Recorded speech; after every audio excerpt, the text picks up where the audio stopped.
নমস্কার, নিউজ ভ্যানগার্ডের পর্দায় আপনাদের প্রত্যেককে স্বাগত। এই মুহূর্তের গুরুত্বপূর্ণ সংবাদ নিয়ে আপনাদের সঙ্গে আমি রয়েছি শতাব্দী। নজর আছে শুরুতেই মণিপুরের দিকে। মণিপুরে কালো মেঘ, অশান্তির কালো মেঘ বছরের শুরুতেই, যেখানে কার্যত রীতিমতো উত্তপ্ত হচ্ছে মণিপুর এবং সেই জায়গায় বীরেন সিং এর পদত্যাগের দাবি এবার তুলেছে কুকিরা।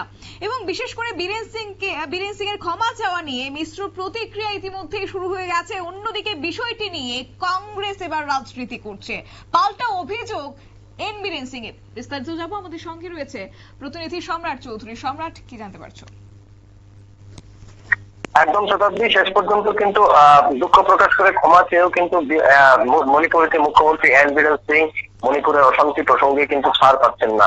তার এই বছরের শেষ দিন গত 31 ডিসেম্বর তার পক্ষে যে বিষয় মণিপুরের গত 13 মাসের অশান্তি নিয়ে যে তার দুঃখ প্রকাশ করা হয়েছে তা নিয়ে কিন্তু একদিকে যেমন মেইতেই জনগোষ্ঠীর লোকেরা তার প্রশংসা করছেন এবং তার এই উদ্যোগকে সাধুবাদ জানাচ্ছেন, পাল্টা কিন্তু কুকি সম্প্রদায় কিন্তু তার এই উদ্যোগ নিয়ে তীব্র সমালোচনা করছেন এবং অবিলম্বে বীরেন সিং এর পদত্যাগ দাবি করছেন। আগেও কুকি সম্প্রদায়ের যে বিভিন্ন জনসংগঠনগুলি রয়েছিল তারা বীরেন সিং এর পদত্যাগ দাবি করছিল এবং এখনো কিন্তু তাই। সমস্যা কি হয়েছে, বীরেন সিং শুরু থেকে কিন্তু এই ঘটনা নিয়ে যে আলোচনার মাধ্যমে পরিস্থিতি নিয়ন্ত্রণ আনা সেই বিষয়ে যায়নি। প্রথম থেকে একটি বল প্রয়োগের সিদ্ধান্ত নেওয়া হয়েছিল এবং পরিস্থিতি বাড়তে বাড়তে এমন জায়গায় পৌঁছেছে যে বর্তমানে গোটা মণিপুর তীরে সেনাবাহিনীর বিশেষ ক্ষমতা আইন প্রয়োগ করা হয়েছে। গোটা মণিপুরের যে প্রশাসনিক ব্যবস্থা রয়েছে এখন সেনাবাহিনীর হাতে। এই পরিস্থিতিতে দিন দিন কিন্তু অশান্তি বেড়েই চলছে। বছরের শেষ দিনও শান্ত যায়নি। সব মিলিয়ে এই পরিস্থিতি। অন্যদিকে বীরেন সিং এর বক্তব্য এই যে পরিস্থিতি তা নিয়ে কংগ্রেস, রাজ্যের অন্যতম একটি রাজনৈতিক দল কংগ্রেস কিন্তু এই নিয়ে জল ঘোলা করছে রাজনীতিকে।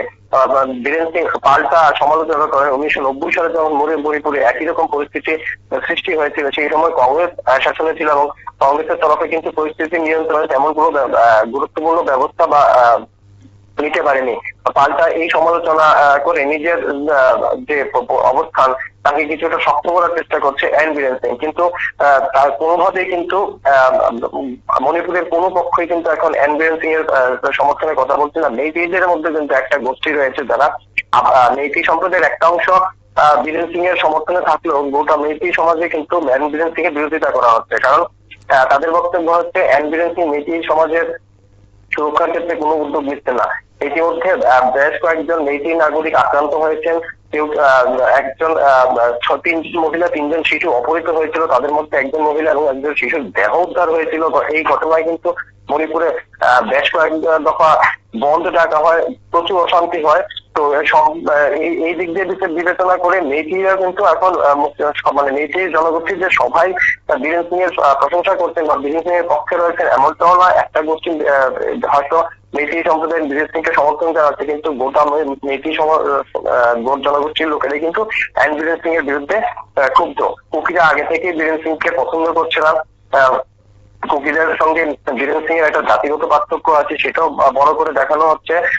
সব মিলিয়ে এবার বীরেন সিং গোটা ব্যাপারটা ধামাচাপা দিতে কংগ্রেসের বিরুদ্ধে অভিযোগ আনছেন, কিন্তু সবকিছু শেষে কিন্তু আপাতত বীরেন সিং এর পক্ষে কিন্তু কোনো পক্ষেই মণিপুরে তাকে সমর্থন দেওয়া হচ্ছে না। শতাব্দী, একেবারে যেহেতু তিনি বলছেন যে পাল্টা জবাবে যেখানে কংগ্রেস রাজনীতি করছে সেই জায়গা থেকে মণিপুরকে শান্ত করাই তো সব থেকে বড় বিষয় হয়ে দাঁড়াচ্ছে, সেখানে কি নিজের ব্যর্থতার দায়টা কি এড়িয়ে যাবেন এবার সেখানকার মুখ্যমন্ত্রী বীরেন সিং? দেখো, গত 31 ডিসেম্বর বীরেন সিং যেভাবে বিষয়টি নিয়ে ক্ষমা প্রার্থনা করেছেন এবং দুঃখ প্রকাশ করেছেন, তাতে কিন্তু একটা জিনিস পরিষ্কার যে আপাতত বীরেন সিং তার যে অবস্থান সেটা তিনি বুঝতে পেরেছেন। বুঝতে পেরেই কিন্তু এই উদ্যোগ নিয়েছেন, কিন্তু তাতে কিন্তু পরিস্থিতি সমাধান হচ্ছে না, অনেকটাই দেরি হয়ে গেছে। আলোচনার মাধ্যমে যে পরিস্থিতি নিয়ন্ত্রণ করার যে একটা উদ্যোগ থাকে সেটা হয়তো প্রথম থেকে নেওয়া উচিত ছিল। আজ প্রায় বছর পেরিয়ে যাচ্ছে। এই অবস্থাতে এখন কুকি জঙ্গিদের বিক্ষুব্ধ গোষ্ঠীদের হাতে অত্যাধুনিক অস্ত্র চলে এসছে। সেনাবাহিনীর সঙ্গে পাল্টা হামলা রীতিমতো মণিপুর দেড়বার। তো এরকম একটা উত্তপ্ত পরিস্থিতিতে এখন ক্ষমা চাওয়াটা কতটা প্রাসঙ্গিক বা এই ক্ষমা চাওয়া বা দুঃখ প্রকাশ করা কতটা কাজে লাগবে সেটা কিন্তু প্রশ্ন কিন্তু রয়ে গেছে। এবং লক্ষণীয় বিষয় হচ্ছে ক্ষমা চাওয়ার দিন থেকে গত 48 ঘন্টায় কিন্তু মণিপুরে একের পর এক অশান্তির ঘটনা আমরা লক্ষ্য করেছি। তো সব মিলিয়ে আপাতত মনে হচ্ছে না যে বীরেন সিং এর এই অবস্থান মণিপুরের গোটা পরিস্থিতি নিয়ন্ত্রণে আদৌ কোনো ধরনের কাজে লাগবে বা কোনো ধরনের প্রভাব বিস্তার করবে। শতাব্দী, ধন্যবাদ। আমাদের সঙ্গে ছিল প্রতিনিধি সম্রাট চৌধুরী। অর্থাৎ 2023 সাল থেকে কার্যত রীতিমতো উত্তপ্ত মণিপুর, এবং সেই জায়গা থেকে কেউ হারিয়েছে তার প্রিয়জনকে, কেউ বা ঘর বাড়ি ছেড়েছেন। এখনো পর্যন্ত অনেক মানুষ রয়েছেন যারা কিনা তাদের ঘর বাড়িতে তারা থাকতেই পারছেন না এই অশান্তির কারণে, এবং সেই জায়গায় রীতিমতো মণিপুরকে শান্ত করাই বা সব থেকে বড় চ্যালেঞ্জ হয়ে দাঁড়াচ্ছে। কিন্তু সেই জায়গা থেকে আজকে দেখা গেছে যে মণিপুরের মুখ্যমন্ত্রী এন বীরেন সিং তিনি ক্ষমা চেয়েছেন, যে বিগত বছর এক প্রকার দুর্ভাগ্যজনক ছিল বলে তিনি জানিয়েছেন, এবং অন্যদিকে এই বিষয়টি নিয়ে কংগ্রেস এবার রাজনীতি করতে শুরু করেছে বলে পাল্টা জবাব দিয়েছেন মণিপুর মুখ্যমন্ত্রী এন বীরেন সিং। তবে যে প্রশ্নটা মণিপুরকে শান্ত কবে নাগাদ করা যায় সেদিকে কিন্তু এবার গোটা মহল তাকিয়ে রয়েছে যে মণিপুর কি আদৌ শান্ত হবে। নিয়ে নিচ্ছি ছোট্ট একটি বিজ্ঞাপন বিরতি, সঙ্গে থাকুন।